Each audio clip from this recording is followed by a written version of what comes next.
ప్రియులారా, బాగున్నారా? దేవుని వాక్యాన్ని క్రమంగా చదువుచున్నారా? ప్రార్థించుచున్నారా?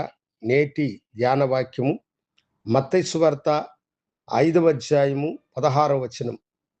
మనుషులు మీ సత్క్రియలను చూచి పరలోకమందున్న మీ తండ్రిని మహిమపరచునట్లు వారి ఎడల మీ వెలుగు ప్రకాశింపనీయుడి.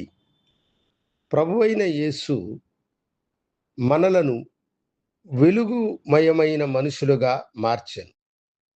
మనము చీకటిలో ఉండే వారము. చీకటిలో నుండి ఆయన తన ఆశ్చర్యకరమైన వెలుగులోనికి మనలను పిలిచినాడు. ప్రభు మనలను చూచి చెప్పిన మాట ఏమిటంటే, మీరు లోకమునకు వెలుగై ఉన్నారు అని అన్నాడు. లోకమునకు మనము వెలుగునిచ్చేటువంటి వారముగా ఉండాలి. ఎలాగంట, మనుషులు మన సత్క్రియలను చూచి పరలోకమందున్న మన దేవుణ్ణి మహిమపరచునట్లు మనుషుల ఎదుట మీ వెలుగుని ప్రకాశింపచేయుడి అని అన్నాడు.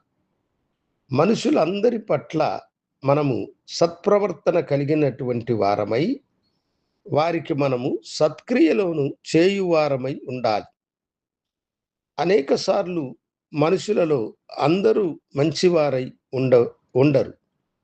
మనలను ఇష్టపడేవారుంటారు, మన మీద కష్టంతో ఉన్నవారుంటారు, మనకు విరోధముగా పనిచేయువారుంటారు, మనకు కీడు చేయువారై ఉంటారు.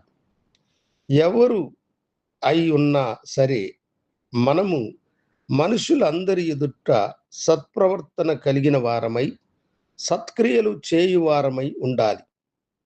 వారు మనకు మేలు చెయ్యకపోయినా వారికి మనము మేలు చేయువారమై ఉండాలి.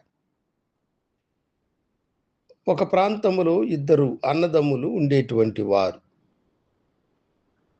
వారి అన్న తనకున్నటువంటి ఇంటిని ఒకరికి క్రయమునకు విక్రయించినారు.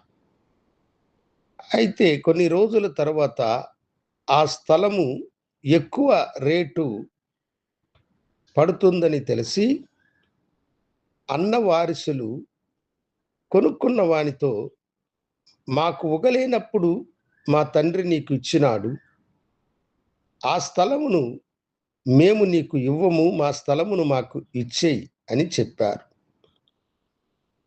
అయితే అమ్మిన వాని యొక్క తమ్ముడు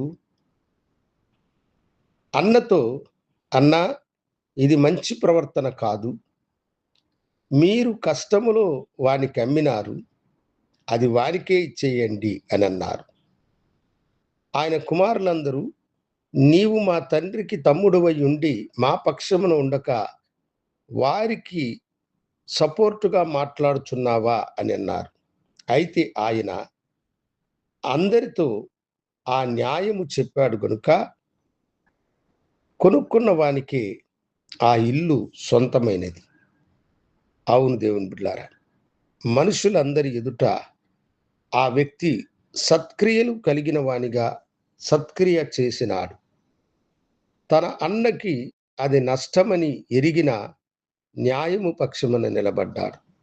అలాగనే మనము మనుషుల ఎదుట సత్క్రియలు కలిగిన వారమై జీవించినప్పుడు మన సత్క్రియలను చూసి వారు మన వెలుగులో నడిచెదరు. ప్రభు అందుకొరకే ఈ లోకమునకు నన్ను వెలుగుగా చేసినాడు.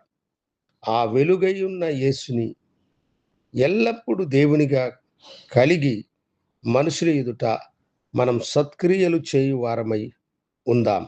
దేవుడు మిమ్మలను దీవించునుగాక. గనుడా, మనుషుల ఎదుట మీ సత్క్రియలను తెలియచేయుడి అని చెప్పిన నీ మాట కొరకై వందనాలు. మాలో ఉన్న మంచి గుణలక్షణములు ఈ లోకము తిరిగి యేసు అన్న నిజ రక్షకుని వైపు వారు నడిచే కృపను భాగ్యం అనుగ్రహించమని యేసు నామమున అడిగి వేడుకొంచున్నాను తండ్రి, ఆమేన్. శుభోదయం. ప్రభు మిమ్మలను దీవించునుగాక. ఆమేన్. ప్రియులారా, ఈ చిన్న సందేశము మీకు నచ్చినట్లయితే షేర్ చేయండి, లైక్ చేయండి, బెల్ బటన్ని నొక్కండి.